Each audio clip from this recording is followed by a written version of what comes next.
menjaga kesehatan anak, dan itu harus turut campur negara. Dulu pada masa Orde Baru ada program Posyandu, sekarang masih berjalan, tapi tidak semasif zaman Orde Baru. Dan program Posyandu ini sebenarnya menjamin kesehatan ibu dan anak, sekaligus juga menjamin masa depan suatu bangsa. Nah, hak ibu dan anak ini merupakan hak yang kita sebut sebagai hak positif, dan ini masuk ke dalam hak ekonomi, sosial, dan kebudayaan. Secara internasional ini diatur dalam International Covenant on Social Economy and Cultural Rights, atau ECOSOC, ya, dan kita sudah meratifikasinya di dalam Undang-Undang Nomor 11 Tahun 2005. Nah, itulah demokrasi. Jadi demokrasi itu bukan sekedar pemilu, ya. Kalau kita lihat sekarang ada kecenderungan, ya, demokrasi itu direduksi menjadi persoalan election, ya. Maka demokrasi seperti ini, demokrasi pemilihan ini demokrasi yang sebenarnya sangat minimal, dan demokrasi yang liberal dalam pengertian, ya. Pada masyarakat, pada negara liberal, memang negara itu tidak boleh turut campur di dalam kehidupan ekonomi. Di Amerika misalnya, ya, sebagai negara yang dikenal sebagai biangnya liberal di dunia, gitu. Dalam undang-undang dasarnya disebutkan bahwa Kongres, dalam ini negara, ya, Kongres itu tidak memiliki kewenangan dalam bidang ekonomi. Hanya disebutkan Kongres shall have power to commerce, bukan to commerce, to regulate the commerce, ya. Jadi hanya mengatur saja, bukan to participate, bukan berpartisipasi di dalam perdagangan. Nah, jadi negara tidak boleh turut campur. Urusan ekonomi harus diserahkan kepada swasta sepenuhnya. Negara hanya boleh hanya turut campur di dalam moneter, ya. Di Amerika bahkan moneter pun tidak sepenuhnya dikelola oleh negara, tapi oleh Federal Reserve yang sahamnya dikuasai oleh pihak swasta. Kemudian di dalam penarikan pajak, gitu. Ya, selebihnya dalam pengaturan saja. Jadi negara benar-benar sebagai fasilitator. Nah, di Indonesia sebenarnya berbeda jauh. Dalam pasal 33 disebut bahwa perekonomian itu disusun. Disusun artinya direncanakan, ya.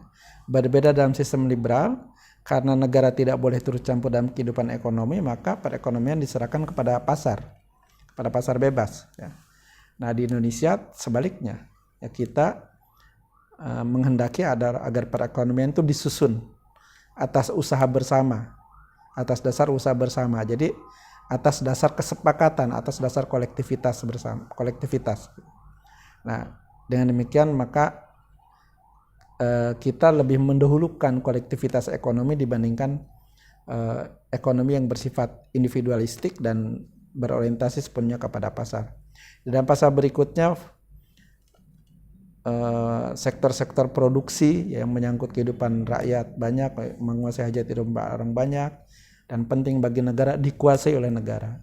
Kemudian sumber daya alam, ya, juga dikuasai oleh negara. Jadi menunjukkan bahwa negara itu menjadi sangat besar ruang intervensinya atau ruang campur tangannya terhadap kehidupan ekonomi warga negara. Nah, ini adalah bagian dari hak ECOSOC, hak ekonomi, sosial, dan kebudayaan. Belum lagi misalnya dalam pasal 34 disebut bahwa fakir miskin dan anak-anak terlantar dipelihara oleh negara, gitu. Artinya apa? Artinya orang-orang pihak kelompok-kelompok yang rentan, ya, kelompok-kelompok yang yang tidak beruntung itu harus diberikan afirmasi, diberikan pemihakan oleh negara. Nah, artinya bahwa negara turut campur dalam kehidupan sosial masyarakat, ya, sosial ekonomi. Demikian juga dengan kebudayaan, ya, dan kebudayaan, pendidikan itu negara harus menyusun satu sistem pengajaran, gitu. Tidak bisa diserahkan kepada swasta sepenuhnya.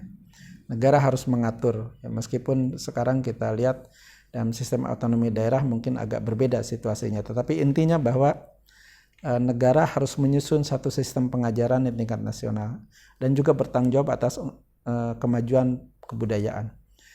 Nah, ini adalah bagian-bagian yang kita sebut sebagai demokrasi, ya, ekonomi atau demokrasi sosial.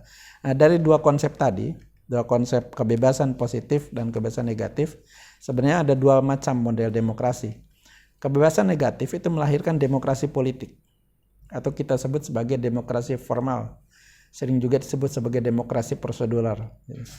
Apa yang kita lihat dengan pemilu di Indonesia, ya, yang sangat banyak dan memakan biaya yang sangat besar. Kemarin saja untuk tahun 2019 misalnya untuk Pilpres dan Pileg itu memakan biaya sampai 25 triliun, ya. Belum lagi pilkada, ya. Lebih dari 600 daerah yang harus melaksanakan pilkada, gitu. Jadi ini negara, saya tidak tahu, mungkin negara paling besar di dunia yang melaksanakan pemilu, atau negara yang paling banyak pemilunya di dunia. Nah, berbeda misalnya di negara Eropa, ya hanya sekali saja pemilu 5 tahun untuk parlemen, kemudian setelah itu terbentuklah pemerintahan yang dipilih oleh parlemen. Itu yang kita pernah lakukan dulu pada masa Orde Baru sebenarnya, dan pada awal-awal reformasi sebelum amandemen. Nah, tapi intinya ada demokrasi politik, dan demokrasi politik itu pemerintah atau negara tidak boleh turut campur dalam kehidupan politik, termasuk juga dalam kehidupan sipil, ya. Kemerdekaan pers, kemudian kebebasan untuk beragama, kebebasan untuk berkomunikasi, kebebasan untuk bepergian, itu tidak boleh dicampur oleh pemerintah. Nah, sisi lain ada demokrasi yang didasarkan pada kebebasan positif. Nah, demokrasi ini sering kita sebut sebagai demokrasi sosial atau demokrasi ekonomi. Ada yang menyebut juga demokrasi substansial atau demokrasi etik. Kenapa disebut sebagai demokrasi etik?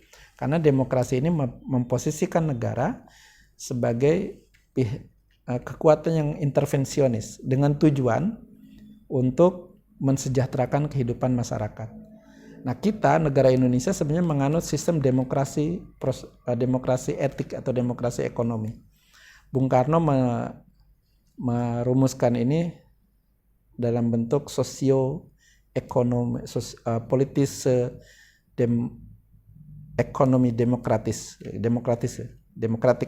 Jadi demokrasi, politik, ekonomi. Di dalam Undang-Undang Dasar pasal 33 disebutkan juga ada demokrasi ekonomi. Nah, kita menganut demokrasi ekonomi, ya, bukan semata-mata demokrasi politik, karena Undang-Undang Dasar kita menyebutkan atau mengatur bahwa negara itu bisa campur tangan dalam kehidupan ekonomi, ya, sosial dan kebudayaan masyarakat. Nah, tujuannya adalah untuk memajukan kesejahteraan umum, jadi ada tujuan etis, gitu ya. Kemudian mencerdaskan kehidupan bangsa, dan tujuan terakhir adalah keadilan sosial. Maka sering disebut sebagai demokrasi yang berkeadilan, demokrasi berkeadilan sosial, atau demokrasi sosial. Nah, itulah demokrasi. Jadi kalau kita refleksikan dalam kehidupan kita sekarang, terutama setelah reformasi, memang nampak sekali bahwa demokrasi kita terlalu berorientasi pada politik. Ya, tadi saya sebutkan bahwa begitu banyak pemilu yang harus dilakukan di Indonesia hanya untuk memilih pejabat-pejabat politik, gitu. Dan itu hal yang wajar mengingat bahwa reformasi politik di Indonesia, ya, atau reform amandemen, terutama amandemen Undang-Undang Dasar, itu terutama didorong oleh situasi tahun akhir abad ke-20, ya, yang menandai berakhirnya kekuatan komunis di Eropa Timur dan di Uni Soviet. Waktu itu ada satu euforia, ya, di kalangan masyarakat Barat, dan itu terekam dalam beberapa buku. Misalnya ada buku dari Fukuyama, ya, judulnya The End of History in the Last Man. Kemudian ada juga buku dari Samuel Huntington, The Third Wave of Democratization, gitu. Yang dalam buku ini mengatakan bahwa akhir sejarah itu adalah kemenangan bagi kaum liberal. Dalam pengertian dia berhasil mengalahkan kaum komunis. Dan menurut Samuel Huntington, ya, dengan mengutip pada pendapat lama dari Schumacher, seingat saya, ya, dalam buku lama tahun 45, judulnya Demokrasi, Sosialisme, dan apa lupa, saya agak lupa bukunya. Tapi itu buku lama tahun 46. Dia mengutip buku itu, dia mengatakan, Samuel Huntington mengatakan bahwa standar demokrasi itu adalah election, pemilu. Artinya kalau pemilu itu berjalan demokratis, maka demokrasi sudah berjalan pada level standar.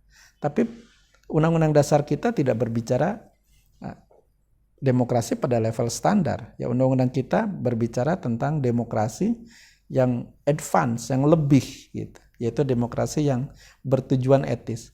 Kalau demokrasi yang bersifat standar hanya memastikan bahwa negara itu netral, tidak berpihak kepada siapapun, dan dia memfasilitasi sistem pemilu untuk memilih para pejabat politik. Hanya itu saja.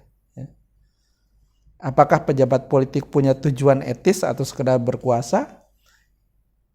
Itu bukan tanggung jawab negara. Sementara dalam konstitusi sebaliknya. Konstitusi menegaskan bahwa demokrasi itu punya tujuan etis, yaitu memajukan kesejahteraan umum, mencerdaskan kehidupan bangsa, dan tujuan akhirnya adalah menciptakan keadilan, mewujudkan keadilan sosial bagi seluruh rakyat Indonesia. Nah, jadi kalau kita berefleksi pada situasi sekarang, sebenarnya bisa dikatakan ada kontradiksi antara realitas demokrasi pasca reformasi dengan Undang-Undang Dasar 1945 atau tujuan para pendiri negara. Ya. Tujuan para pendiri negara tidak semata-mata untuk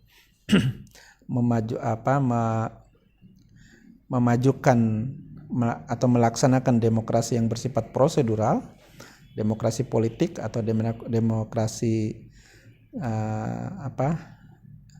yang bersifat pemilihan, ya, tetapi demokrasi yang dikehendaki adalah demokrasi yang bersifat sosial. Saya sering merumuskan hal yang sederhana bahwa demokrasi itu apabila kebutuhan pokok itu bisa tersedia di pasar, gitu. Kenapa demikian? Ya. Karena contoh misalnya di Inggris, ya, setelah Perang Dunia Kedua mereka punya kesadaran baru bahwa demokrasi itu adalah memastikan uang, gitu, yang ada di kantong orang-orang berpunya, the have, gitu, bisa redistribusikan ke kalangan orang-orang yang tidak berpunya, ya, the have not. Gitu. Dengan cara apa? Dengan cara negara itu melakukan intervensi. Nah, kesadaran ini muncul, ya, terutama setelah Perang Dunia Kedua, ketika London dibom habis-habisan oleh Jerman, dan pada saat itu semua orang kehilangan harapan. Tetapi ternyata yang muncul ada solidaritas sosial. Ya. Semua orang punya solidaritas sehingga bisa menopang satu sama lain, bahasa kitanya bergotong royong, dan pada saat itu orang misalnya yang terluka karena perang itu bisa dirawat, ya, bersama-sama bergotong royong saling menopang sehingga ekonomi tetap berjalan, keselamatan publik bisa berjalan. Maka setelah Perang Dunia Kedua misalnya muncul National Security Health di Inggris yang menjamin kesehatan sebagai hak sosial, ya, hak yang harus dijamin oleh masyarakat, oleh negara, atau kesehatan sebagai hak masyarakat, gitu, ternyata dijamin oleh negara, gitu.